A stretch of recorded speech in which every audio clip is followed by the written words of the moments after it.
Hi everyone, welcome to another Twisted Wonderland animation reaction video. This time we're taking a look at episode 3, The Enchanted Mine. And of course, major spoilers ahead for episode 3. Ooh, so here we go. I'm really excited. Okay, they show the Snow White cottage, which is really cool. A nice homage that this exists in this world as well. They have a little exploration scene. As they're searching the cottage for anything useful that they can use in the mines, Yukin finds a candle and asks, well, why can't we just, light it with magic? And then we get a really cool explanation on magic and a little bit more about the magic system in this world and the function of Night Raven in college for mages. So I want to play this clip. How come you can't just light it with magic? You can't just, snap your fingers and poof. The most important thing is whether or not you can clearly visualize the magic in your mind before you cast it. If you can't, the spell won't take shape in the physical world. Definitely not an instant gratification kind of thing. You really gotta practice. Which is why magic schools like Night Raven College exist at all. These are so freaking little. That's interesting. I like how Ace is just totally snooping around and very intrigued by all the miniature items he finds, which is a very cool homage. There's Grimm's reintroduction. Look at how cool he is chilling. He can light the candle rather easily, and he's hiding his motives. He says he's going to help out the kindness of his heart, but actually he's a scared little kitty cat and doesn't want to do this alone, which is really cute too. You get, again, that flip side of Grimm. There's always so much that the characters are versus what they actually show on the exterior with everyone, which is really cool to see as you discover and kind of get the gist of their personalities. So then what use are we to you exactly? That's a good question.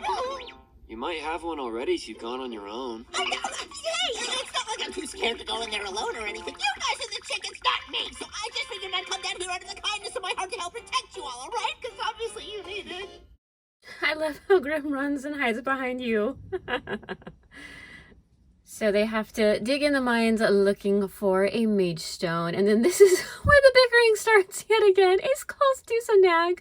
Like, really? And then it just rehashes everything from episode 2. Grimm gets in on it, which of course. And I love this scene. Oh my goodness. Ace, what are you doing? He's on all fours growling and fighting with the cat again. Okay. I kind of like that running joke.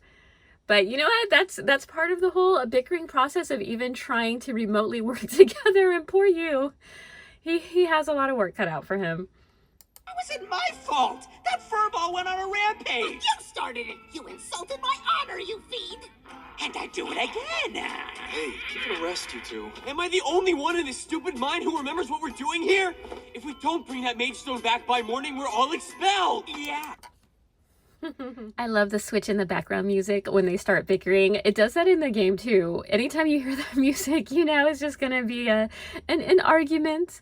Some insults are thrown. Very, very fun though. We're used to it in the game, but glad to see it used also very well in the animation. And of course, while they're bickering, the mine monster is coming closer and closer and hears them because they were so distracted. And I love Grimm's reaction here.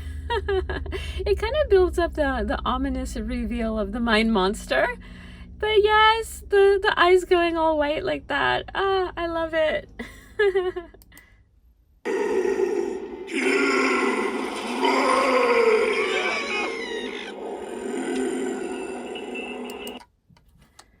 I really like the look and design of the mine monster. It has like the ink jar and then the outfits like the dwarves use in the mines with the hat and the button down front, the pickaxe, the lantern. Very cool job with that.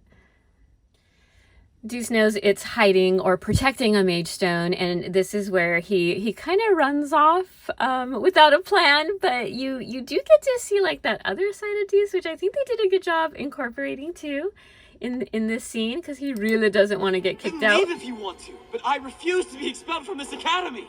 Deuce. Yeah, I don't think an education anywhere is worth risking your life. You really want to die for a stupid rock? Let's just forget it and turn back. Shut up! I'm sick and tired of hearing you run your mouth! I'm going. I love their reaction when he kind of snaps. He cracks that rock pretty good too. But you know, you get to see that other side of Deuce, and you know, running off without a plan, as you can imagine, is going to have other consequences. But I think again, they kind of showed the importance of teamwork in this episode as well. There's some cool action scenes with Deuce. He doesn't really use magic. He uses his speed and agility, but is overwhelmed by the monster. I like how Yukin distracts the monster after Deuce got knocked out there, and Ace even helps out with his wind magic, which is good to see. They don't want to abandon Deuce in the mine. So you start to get a little bit of cohesion. Even Grim helps out. So I was very, very proud of them in that scene. And of course, Yukin grabs Deuce. They do see the sparkle of the Mage Stone, but they also know they have to come up with some better plan of action. I like how Yukin picks up Deuce. He's like, no, we gotta regroup here. I really like Yukin coming up with a team strategy to defeat the monster, just like they would in a kendo tournament. So it's a nice reference to his old high school life versus what's going on now. And then of course Ace and Deuce's reaction. I mean, they still keep at it, but that's the point, right? This is a journey for all involved. But I like this scene too because it can devolve so quickly. But Yu is also very, very patient. So I'm pretty confident we can win as long as we work together. Huh? Work with this goody two-shoes? Sorry, there's a 0% chance of that. Yeah, I'm not working with him. Let me get this straight. You'd rather we get expelled together than cool. Wow, getting kicked out of school on your first day, huh? What a couple of lame-os. No, I don't want to be lame. What's lame? Mommy. Fine, whatever. Oh my goodness. So Ace's reason he doesn't want to look lame. Okay. And then poor Deuce, he's like, what do I tell mommy? I love the fact that he calls his mom mommy. Oh Deuce, you're pretty precious. There's a cool fighting action scene where they do draw out the mine monster into the forest out in the open, where they're able to have a larger range of attacks. According to Yu's plan, Grim wants to fight. He holds him back for the right moment, as this is teamwork. This scene right here, Yukin throws Grim like a freaking Pokemon going into battle. That is too funny. I love it. You have Ace working together with Grim, the wind and fire magic, and then they hold out for Deuce to be the final attacker. And this scene, I've been waiting for it. If you watch my reaction to episode 2, you know I've been waiting for it. So here we go. Attacker! Ready, Deuce? You're on! Take aim. Clear your mind. I need the biggest, heaviest thing I can think of. Come forth! Giant cauldron! Yes! Cauldron! Cauldron! Cauldron! Cauldron! I get a lot of cauldrons. After a little more bickering together, they bring down the monster. Aw, the high five scene is cute to finally see them coming together, not fighting. And I also love when Yukin says, great work, team. They're like, no. We're not a team. We're not friends. We don't get along. We're not going to work together. They're very averse to the word teamwork at Night Raven College, as we know at this point. But when they get serious to reflect on what happened, they do give the credit to Yu that he's the one that came up with the teamwork plan, which is nice. That is a very nice little bonding moment. And right when they're going to go back into the mine to grab the stone and complete their mission, the monster is not defeated yet. So there's the shock. But then again, someone intervenes with some very cool fire magic.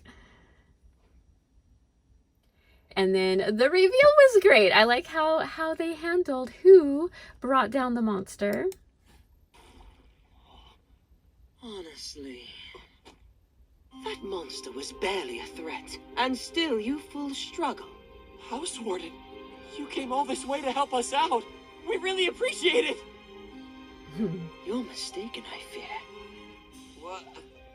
Why would I go out of my way to help rule breakers? Oh boy. Ace Trapper. Deuce Spade. You are both in violation of Queen of Hearts rule number 304. So here we go again. It's Ace Trappola. I call him Ace Trappola. Oh my goodness. Okay, Ace Trappola. We are learning names this far into this. Okay, that's cool. You know what? Trappola sounds cool. My bad. Riddle's so good in this scene, but we have the violation of rule 304, which when a hedgehog sneezes, the card soldiers must be present to sing a song. And this is just that weird, nonsensical rules of the Queen of Hearts. And I love it. I love that Alice in Wonderland nonsense, the topsy-turviness of the situation, the serious versus the ridiculous. They did such a good job conveying that Wonderland aspect into the Hearts Labial Dorm, especially with Riddle, who is dead serious about these rules, that this is a violation, and Ace and Deuce's reaction is priceless and so funny and cute, if it wasn't so dire, because it is for Riddle. When a hedgehog... We sing when it sneezes? We received a report. That is so cute. Oh my goodness, the hedgehog's adorable too. So I'm really glad that they reverted to the chibi art that we see at the end, but it's within the episode. Oh, brilliant. Well done. But as cute and funny as that reaction is, Riddle's not messing, and this is where you know his tyrannical behavior comes out. I love Yu's and Grimm's reaction here as well. You have committed a serious crime! I thought that burning the statue would have been the serious crime. Yeah, I can't say I understand that. My soldiers, take them into custody at once. Yes, House Warden. I also love Trey and Cater's response is kind of exhausted. All these ridiculous nonsensical rules, and they have to, as card soldiers, abide by them. They're dragged off, but I really like the scene here with Yu because he doesn't really confront Riddle, but he does ask them, what is he going to do with Ace and Deuce, because he is concerned. And again, love that about Yu. He has a very caring side. Ooh, and Riddle's response is good, is what I expect too, and it's delivered so well yet again. What are you going to do with them? Frankly, outsider, that is none of your concern. This is an internal matter for Hearts Labial House.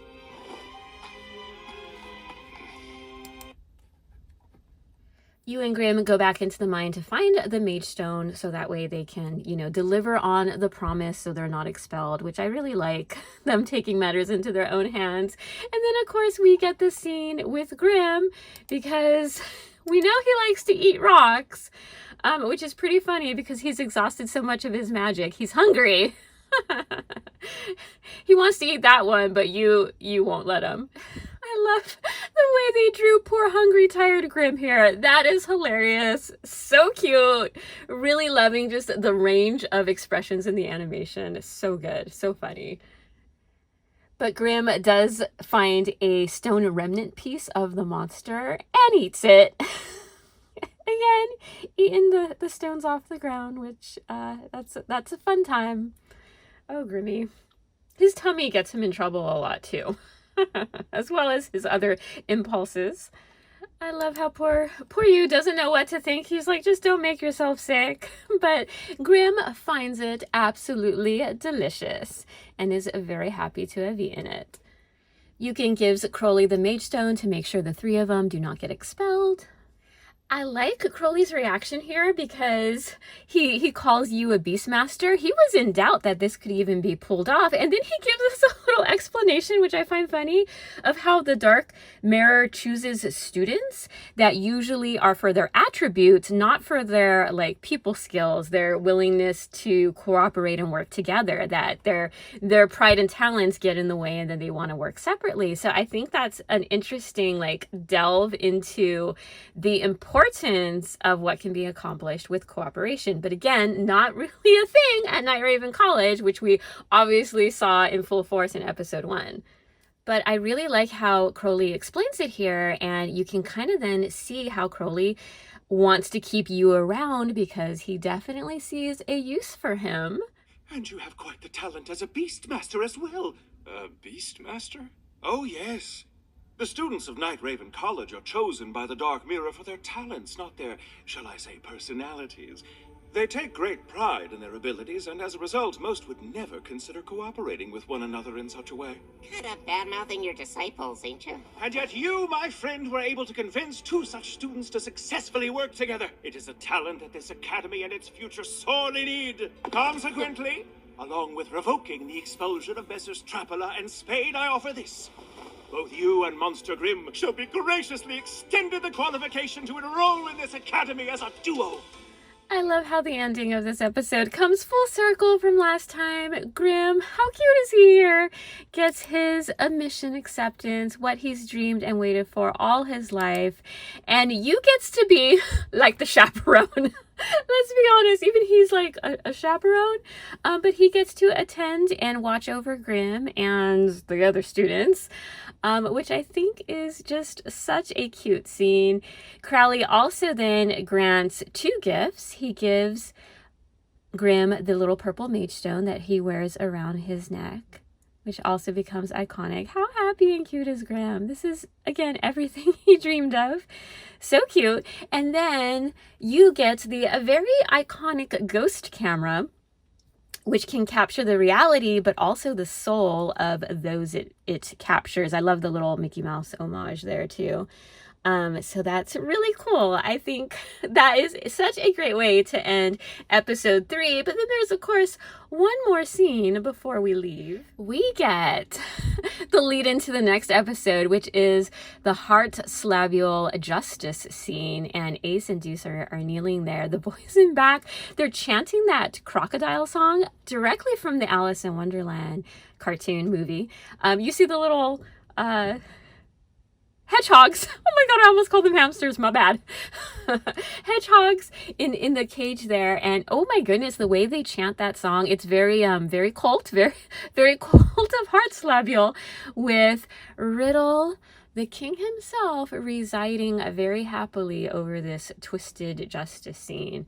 Ooh, I think they did a really good job with it. It is very, very creepy, especially with the chanting going on. And Ace and Deuce are made to chant too, which they're just, wow, they definitely stumbled into this. And of course, it ends with His Majesty looking very pleased with himself. And then we have the Chibis theater scene. Oh my goodness, so cute. We get to see the Twills, we get to see Monster Lounge, and we have Rook. And it starts with Jade, like, doing his little woe is me, getting someone to feel sorry for the situation at Monster Lounge. And of course, Rook comes by and offers to help. Oh, which is hilarious. It plays out so well. You get to hear Floyd call Rook by his nickname, the Seagull. Rook's amused by that. So cute. Oh my goodness. Again, the voices are perfect. I love Rook's accent too. they see an opportunity here, which is great. I love the reaction when Rook agrees. So cute.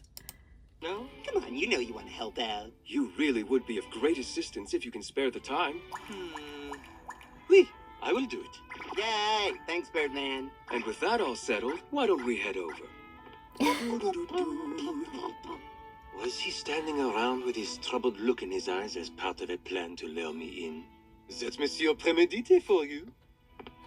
Oh, that's fun. Oh, I love how they wander off, like making sounds to themselves. But Monsieur Premedité?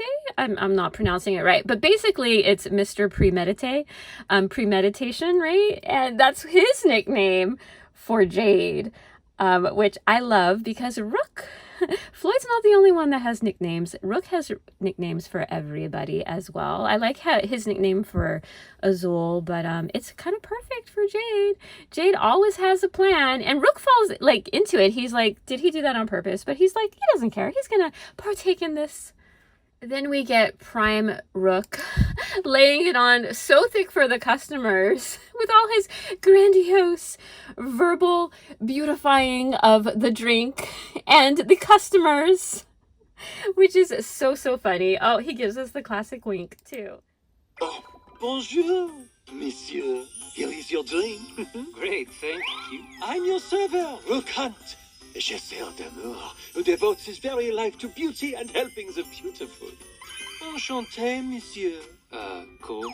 I love the poor student's reaction. He's like, cool, can I have my drink? He lays it on thick. He's hilarious with his flattery compliments. And I love Jade and Floyd's reaction because they're shocked. They're like, wow, he's really selling it. And Floyd's even cuter because he wants to take part of these shenanigans. Well, I can't exactly say I'm surprised. That looks like fun. Me next, I want to do one. Hey, buddy, my name's Floyd. Nice to meet you. Hi. Killjoy much? Huh? You're here, so let's get a little loosey-goosey. Let me get you a menu so you can order something else, huh? I'm good with this. Well, for now, maybe. Have you tried the crab? We got a crab sandwich. There's a baby shrimp rice pilaf, too. What you say? Sure. Coming right up. I love that because this is such a great intro to Floyd again with his like cute fun side, the laughing side, and then he gets all dark and serious. And you see the student is like, sure, I'll try it. He's a little scared, and that makes Floyd happy. Oh my goodness, this episode was so great and cute at the end.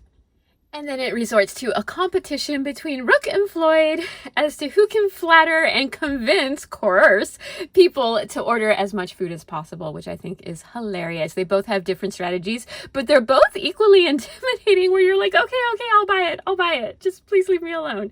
And it works. And at first Jade doesn't know what to do, but then it ends at the end of the night where he's going over the tallies and they have made the most record-breaking numbers for Monstro Lounge. I love it. And there you have my thoughts and reactions for episode 3. Feel free to leave me yours down below. I always enjoy reading them, what you liked, what you thought of, what you reacted to, what you found funny. It's a good time. I greatly enjoyed this episode. So happy I saw the cauldron scene, and we got a lot of cauldrons, so I'm very happy with that. And then of course the Chibi Theater is just too cute. Too cute. It was a long Chibi Theater too. But I want to thank you so much for stopping by and watching this video. I really appreciate it, and I do hope to see you in the next one. Until then, take care. Bye-bye.